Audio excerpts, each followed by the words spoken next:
São 10 rodadas, 9 pontos, né? Um aproveitamento que não é longe do ideal. A gente conseguiu durante o campeonato todo praticamente não estar na zona de rebaixamento. A gente entra na última rodada ainda fora da zona de rebaixamento, como aconteceu em 2019. O que não pode acontecer dessa vez é não entrar na zona de rebaixamento exatamente na última rodada, né? Que é o nosso objetivo. Acho que o campeonato, o que nos chateia muito é o rendimento nos últimos jogos, vem sendo muito ruim. Desde o jogo contra o Figueirense, né? Depois um empate com o Concórdia em casa e 2 derrotas onde a gente não se apresentou bem. Talvez salvando o segundo tempo contra o Brusque, que achei um pouco melhor. Acredito que nosso principal pecado no campeonato foi não conquistar muitos pontos contra os times que a gente considerava confronto direto, né? Então a derrota para o Próspera com mando de campo, não ganhar do Metrô e do Concórdia dentro do Aníbal Costa, e a derrota para o Juventus fora, os resultados que a gente esperava, os jogos em que a gente esperava pontuar. De repente só aquele jogo do Metropolitano, se um daqueles tantos gols que a gente acabou perdendo, enfim, coisas da bola, né, que a bola não entra, a gente já estaria salvo com 11 pontos, pensando só em tentar se classificar na última rodada. Mas é o futebol, tem mais um jogo e a gente precisa pensar no jogo de quarta-feira. Você acha que a situação fica pior lutando para não cair contra o Criciúma? Pergunta difícil, né? A gente tem um respeito muito grande pela história do Criciúma, né? E o Criciúma é um dos grandes do estado.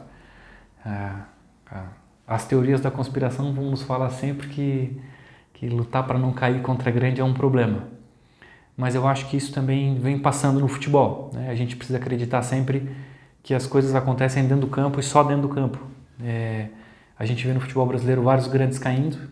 É uma realidade que ainda não é do Campeonato Catarinense e espero que não seja o ano do Hercílio cair novamente, que caia outro, que seja Criciúma, que seja Concórdia, que seja Figueirense, um dos outros que tem chance de cair, e não o Hercílio. Vamos torcer para que se resolva dentro de campo, eu acredito que vai ser assim.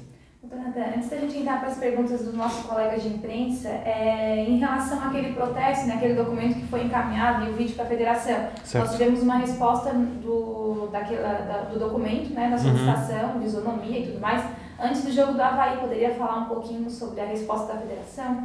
Na verdade, a federação comentou conosco sobre tornar pública algumas reclamações, então só nos pediu de forma educada que essas reclamações fossem feitas de forma mais direta e tal, porque acabou expondo um pouco a federação, a gente entende isso e tem respeito pela instituição. Lógico, o Hercílio achou justo reclamar, eu acredito que são lances em que a reclamação seja muito justa, e a nossa preocupação com lances de capitais de arbitragem, por exemplo, só o lance do Metropolitano já nos deixaria hoje em outras condições, aquele pênalti escandaloso, né? Eu não consegui ver uma opinião ainda, nem dos rivais, né, dizendo que não foi pênalti, porque é um escândalo. Mas enfim, hoje estamos nessa situação e a gente espera que para a última rodada isso seja justo. Só isso que a gente quer. Agora vamos lá então. Primeira pergunta do Giovanni da Rádio Tubá. Fala, Natan, pelo investimento do Hercílio, é realmente para brigar apenas para não ser rebaixado? Tudo bem, Giovanni. Obrigado pela pergunta. Não, tá? A gente, quando pensou em montar um time com o investimento que a gente fez, não dizendo que seja um investimento muito alto, mas a gente optou por trazer alguns jogadores, destaque de um campeonato estadual, artilheiro de outro campeonato estadual, nomes que tinham mercado, que tinham procura de outros clubes. A gente pensou em fazer um campeonato bom. A nossa briga, não tenho a menor dúvida em dizer isso, que a gente entrou no campeonato pensando em classificar, e se possível classificar bem para ter um bom confronto nas quartas de final, para poder sonhar com uma semifinal, mas a gente veio com o pensamento em quartas de final, certo? Pela briga para não cair, não, decepcionou, nos decepcionou muito, tá? Eu já gosto de dizer isso de antemão, serve para toda empresa e o Hercílio Luz precisa pensar como tal. Sempre que alguma coisa não dá certo, a culpa é de quem dirige. Então, a culpa é da diretoria. A gente devia ter feito alguma coisa diferente, a gente poderia ter se posicionado de uma forma diferente, poderia ter cobrado de uma forma diferente. Eu acho que a gente tentou fazer coisas o tempo todo para o bem do clube, e a nossa preocupação sempre foi essa. Mas a gente não pode se eximir da responsabilidade da coisa não dar certo. Se nós somos os diretores, é através de nós que a coisa tem que funcionar. Bom, Baianinho também, a pergunta dele é relacionada a essa parte de investimentos feitos para a montagem do time. Ele fala, pelos investimentos feitos para a montagem do time que tem resultados questionáveis, qual é a preocupação real da direção do Hercílio? Não, a nossa preocupação, assim, lógico, nossa preocupação por questão de investimento, sempre manter salários, né? Dar aos atletas aquilo que foi prometido no início da competição. Eu acho que fazer futebol de forma séria é isso, né? Às vezes se tem problemas com... por exemplo, a gente imaginou um campeonato, pelo que a federação vinha conversando conosco, não era uma promessa, mas uma real possibilidade de ter público no estádio. Então, tu já tens uma reda, não presença do público, isso também te diminui o movimento de loja, então tudo isso gera um valor menor de entrada, né? E a gente não contava com isso, então é uma dificuldade grande que a gente tem. Em meio à pandemia, exame de Covid, agradecer novamente a prefeitura que sempre nos apoia, sempre que pode, né, o Dyson, o prefeito de Juarez, enfim, o vice, Caio. Faz a gente repensar muita coisa, viu, Baianinho? Que tipo de gasto tem que ter, que forma que a gente vai pensar futebol daqui para frente. Eu acho que são formas de aprendizado e o futebol, a bola pune, mas o futebol te ensina. Se a gente for um pouco inteligente para aprender isso, e começar a lidar melhor com essas coisas daqui para frente, eu acho que vai ser pro bem do Hercílio. Acredito que vai acontecer coisa melhor mais para frente aí.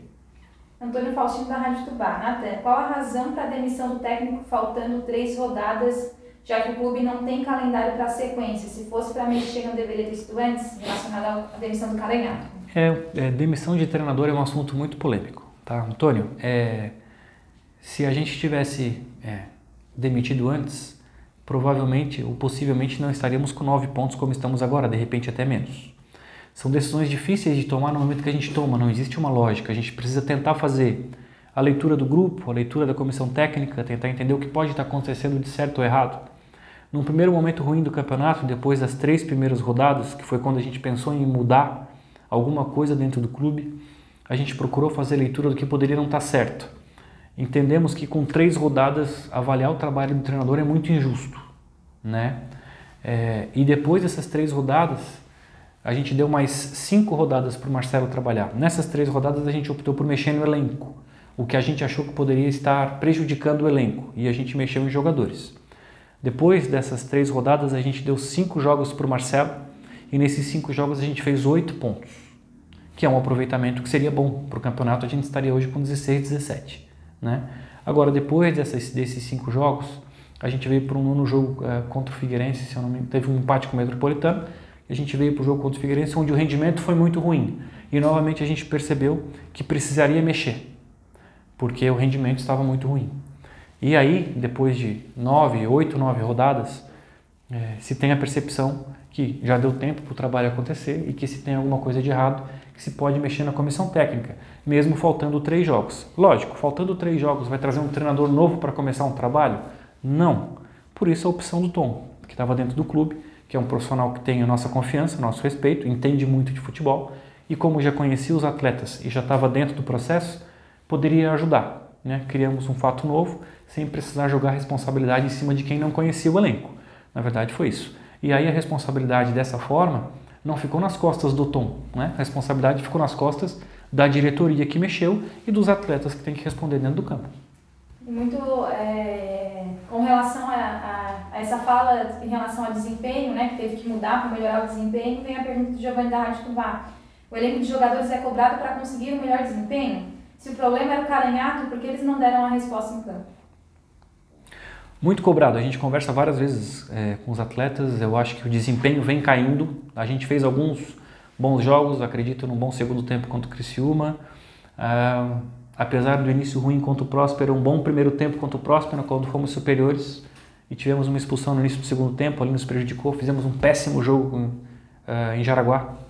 Aí depois vieram vitórias contra o Marcília, num jogo muito duro, um ótimo jogo contra a Chapecoense, um empate em casa contra o Metropolitano, um 2-2, onde a gente vinha um time cansado de viagem, mas criamos muita chance de ganhar o jogo. Tá? Acredito que não fosse por detalhe de finalização, ganharíamos o jogo do Metropolitano também, e depois disso o rendimento caiu. Tá? Um segundo tempo contra o Brusque. Um segundo tempo bom contra o Brusque. E depois disso realmente achei um rendimento da equipe pior. O rendimento vai ser bom agora quarta-feira contra o Joinville. Eu não tenho como tirar a responsabilidade dos atletas. Quem joga dentro do campo são os atletas, mas de novo, não vou jogar sobre eles uma responsabilidade de uma posição que não está legal. A diretoria tem sua parte de culpa, a comissão técnica tem sua parte de culpa e jogadores têm sua parte de culpa. Todo mundo tem que botar a mão na consciência, pensar no jogo de quarta-feira, focar no que precisa ser feito no objetivo e ganhar o jogo. É só isso que a gente precisa fazer. O Matheus Aguiar, da Rádio Cidade, ele faz pontua, né, exatamente em relação ao jogador, porque o Garratti ele não foi relacionado para a última partida, né, contra o Avaí, e aí ele pergunta o motivo de ele não ser relacionado. O Garratti teve um problema disciplinar pontual, que foi discutido com relação àquele jogo do Avaí, pela opção de deixá-lo de fora, e hoje o Garratti está tendo uma conversa com o pessoal da comissão técnica, tentando ajustar esses ponteiros, para ver se é possível ficar à disposição para o jogo de quarta-feira. Doutor Nathan, sabe dizer de cabeça quem é que está no DM, se o Giovani tem condições de jogo para quarta-feira? O Giovani estava fazendo uma transição no final de semana, já correndo no gramado, a gente torce para que esteja à disposição. Agradecer ao Lucas, né, nosso lateral direito, que chegou de última hora, entrou no jogo, mostrou coragem, entrou com vontade de jogar. Enfim, veio para suprir uma posição que nós perdemos os dois por lesão. Isso acontece também no futebol, né? Quer dizer, a gente monta um elenco, o Ercílio tem uma limitação financeira, monta um elenco, 3 dos nossos volantes, o primeiro volante e 2 segundos volantes a gente perde por questão de disciplina ou por lesão. Os 2 laterais direitos a gente perde por lesão. Então a gente começa a ter dificuldades dentro do elenco, né? Para poderes montar e contar com um time completo durante os jogos. Mas, enfim, a questão do Giovani fica um pouco em dúvida, assim, dos jogadores que estariam mais à disposição, eu acho que é o único que preocupa.